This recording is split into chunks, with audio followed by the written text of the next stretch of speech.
Next question. I'm the submissive in a female-led relationship. Oh, okay. And see, I don't remember these questions. I just typed them out in order. So here we go. I'm the submissive in a female-led relationship, but I'm physically bigger. How can spooning work for our dynamic? I think this is such a cute question. So I love this question.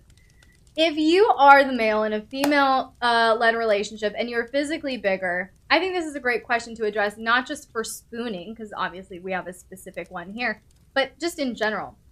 How can you, as the submissive male in a female-led relationship, feel physically smaller, especially if your wife, mistress, whatever, is petite, okay?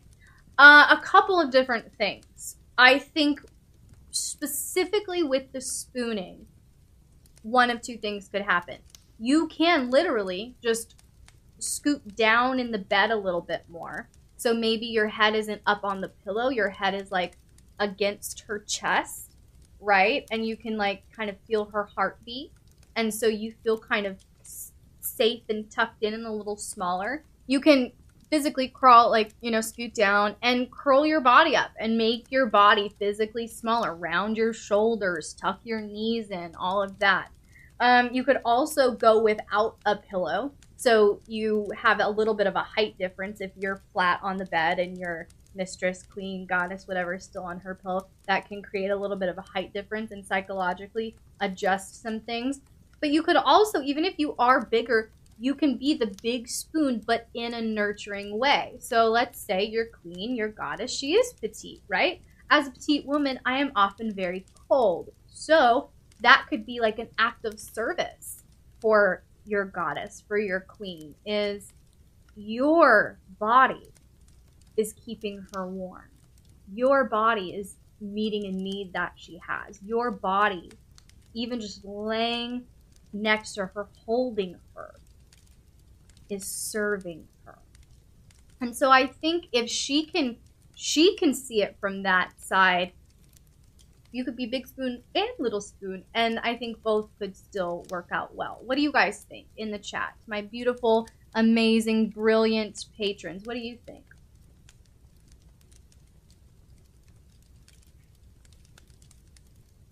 So that's number one with the spooning specifically. But I think if you are a larger man in a female-led relationship and you are the submissive, a couple of things that you can do are all about body language. And for me, one of the things that I always demanded if I had, because they're different kind of subs, right? You have sweet little subs like Matt who are just will squeal, give you the cutest little girly squeal if you do anything they find remotely exciting, and they're just cute and adorable and probably into cross-dressing and they just love it, okay? So the energy is different. The energy is not very masculine, right?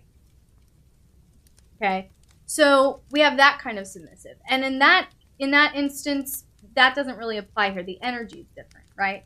You can still apply these things I'm about to say with that kind of submissive, but to this question, if you are a bigger dude, you naturally have more of a masculine energy to you.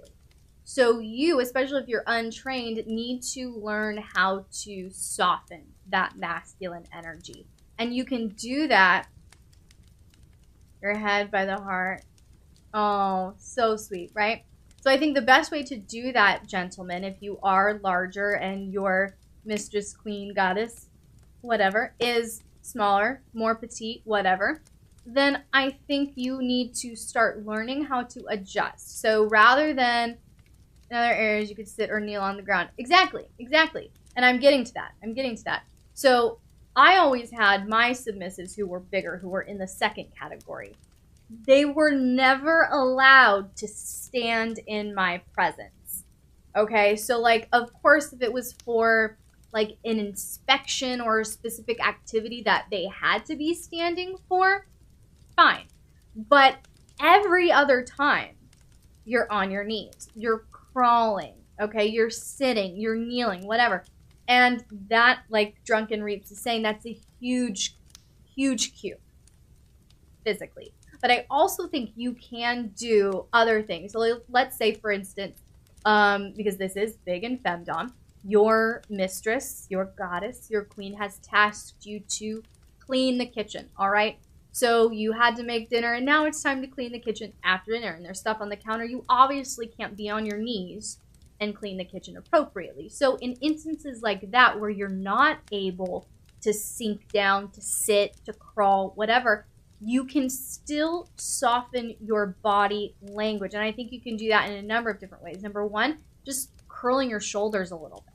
I mean, rather than, being up and out with your shoulders, especially if you are a bigger dude and you have the muscles kind of keeping them in place for you, learning how to start like rounding down a little bit and shrinking your thighs a little bit, bringing your chest in a little bit. It could even be as simple as you aren't to look at her, right? You're not to look at her until she gives you permission. So even though you're bigger, you can only ever see her feet unless she tells you otherwise.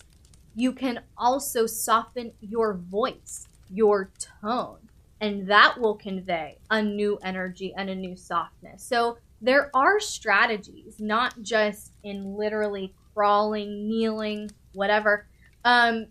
Even laying down in the surrender position, or, on your stomach, whatever.